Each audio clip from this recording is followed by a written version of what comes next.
private industry to carry out heavy construction and major industrial operations at very great depth undersea.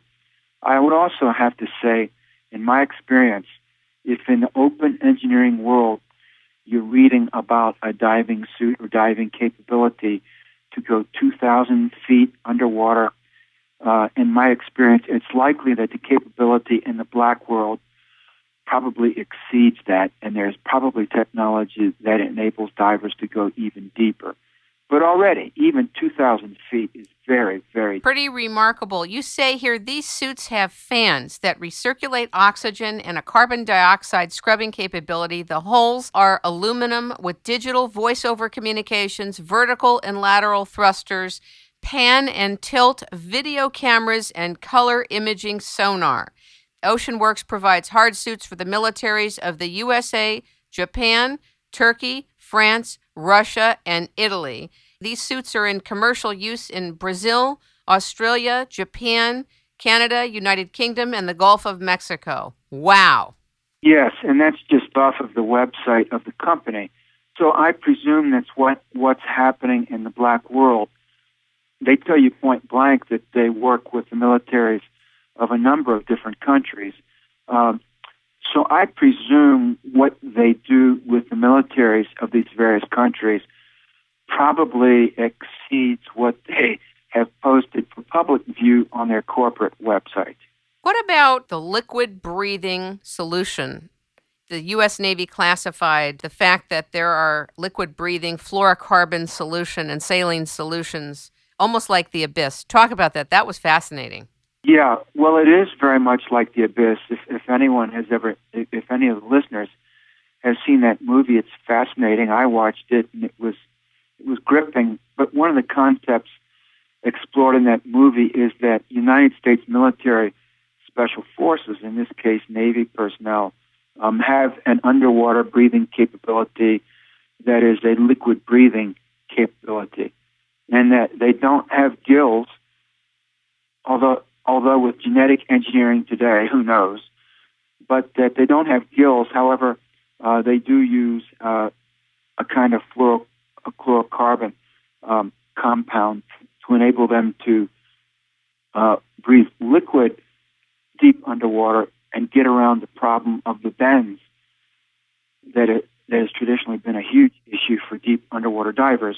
Now, it's interesting. I took that premise and I went and looked in the scientific literature, and I discovered that there is some basis to indicate that might be the case, that the Navy might indeed have a special forces deep underwater liquid breathing capability, because the Navy years ago actually funded some liquid breathing research that had promising results and indicated that indeed it was feasible within some parameters.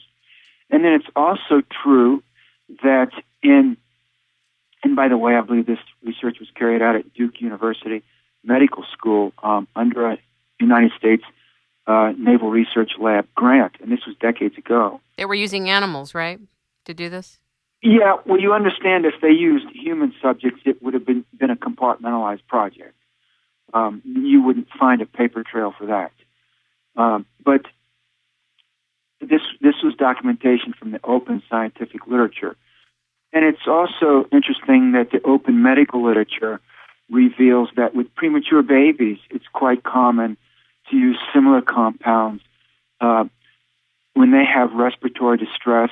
When an infant comes out of the womb, they're going from a fluid-breathing environment where their lungs are full of fluid, amniotic fluid, and then they're coming out into an air-breathing environment. It's an abrupt transmission. It's a change. It is traumatic for the child, especially for premature infants who may not be able to make the adjustment to an air-breathing environment and may die if they're not unable to make a transition from the fluid-breathing environment in the womb or to the fluid-filled lung environment in the womb to the air-filled lung environment outside the womb. So it's state of the art in now in the medical field to help some of these premature infants, these preemies, and give them a liquid solution to help jumpstart their lungs, so to speak, and make the transition from the womb to air breathing. So this is done. This is known by medical science and used in hospitals. I never knew that. Never heard of this. Well, wow. I discussed this in my book. It's maybe not done for every premature infant, but in some cases it can be done and is done. So those two pieces of evidence suggest to me that the Navy may have made a breakthrough years ago, and that what we see in open medical literature and the open literature from the Navy study may be merely an indication of what is happening in the black world. And James Cameron, I believe, produced The Abyss, and he may, because he's the kind of guy that has, when you're an A-list Hollywood producer, someone like James Cameron, a lot of people in government, in industry, in entertainment, in high finance. And so you hear a lot of rumors, a lot of tidbits and pieces of information would come your way. So for a guy like James Cameron, it may be that he was quietly tipped off that U.S. Navy Special Forces had such a capability. I don't know, but what was interesting to me was that when I went looking for literature to see if indeed the United States Navy did have anything like that, I found some circumstantial evidence indicating that, just maybe they do. Fascinating. Really fascinating. In the context of a remote-operated vehicle, what's the distinction between a submarine and a submersible? Submersibles are generally smaller, is my understanding, than the submarines. But they both submerge in the water. Submarines usually have military purposes and have a crew of 100 or 200 people or more in some cases.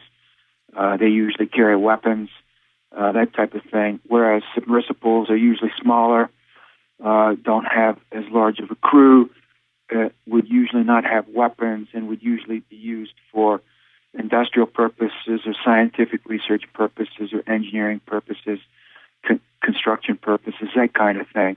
Now, that is my general layman's understanding. I am not an expert, a naval expert, but that is my understanding from what I have read. What do you think Howard Hughes was doing with the Howard Hughes Global Marine Company? Well, you see, that's the question. At least 2, maybe 3 levels to this story. Number 1, Howard Hughes was extremely secretive. Number 2, Howard Hughes had the Hughes Tool Company. He was extremely wealthy. Number 3, he worked for a variety of different government agencies, openly and in the black world. Number 4, the Hughes Tool Company, way back in the 50s and 60s, was one of the first to investigate and develop deep underground drilling and tunnel boring capability. So he was a real leader, technological leader in the field of underground excavation and mining engineering. And 5, back in the period when the Glomar Explorer and Glomar Challenger were built, this has been some years ago, a few decades back, where Hughes Tools Company, for reasons that a lot of people didn't understand at the time, built these ships, the Glomar Explorer and the Glomar Challenger. Glomar being an acronym for Global Marine. Global Marine was one of Howard Hughes' companies. And so they built these Global Marine, so-called Glomar vessels. And the story floated was that this new technology, these new ships were being developed for undersea mining, allegedly to grab things like manganese nodules off the seafloor. Well, that was the public story.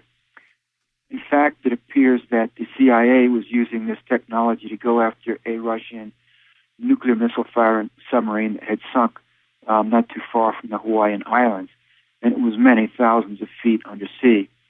And the CIA wanted to grab these submarines to take a look at Russian submarine technology, Russian